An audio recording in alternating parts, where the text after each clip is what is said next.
ഇന്ന് മഹാശിവരാത്രി. ശിവക്ഷേത്രങ്ങളിൽ ഇന്ന് പ്രത്യേക പൂജകളും ചടങ്ങുകളുമെല്ലാം നടക്കുന്നുണ്ട്. കുംഭമാസത്തിലെ കൃഷ്ണപക്ഷത്തിലെ 13-ാം രാത്രിയും 14-ാം പകലുമാണ് ശിവരാത്രി ആഘോഷിക്കുന്നത്. ശിവരാത്രി വ്രതം അനുഷ്ഠിക്കുന്നതും പ്രധാന ചടങ്ങാണ്.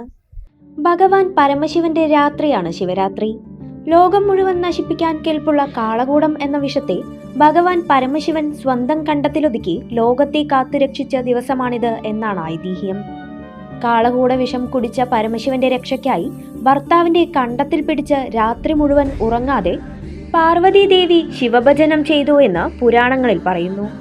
അതുകൊണ്ട് തന്നെ ഭക്തർ ശിവരാത്രി ദിവസം വ്രതമെടുത്ത് നാമജപവുമായി രാത്രി ഉറക്കമിളച്ച് ശിവനെ ഭജിക്കുന്നത് പ്രധാന ആചാരമാണ്. ശിവപാർവതി ക്ഷേത്രങ്ങളിൽ പ്രത്യേക പൂജകളും വഴിപാടുകളുമെല്ലാം ശിവരാത്രി ദിനത്തിൽ നടക്കുന്നു.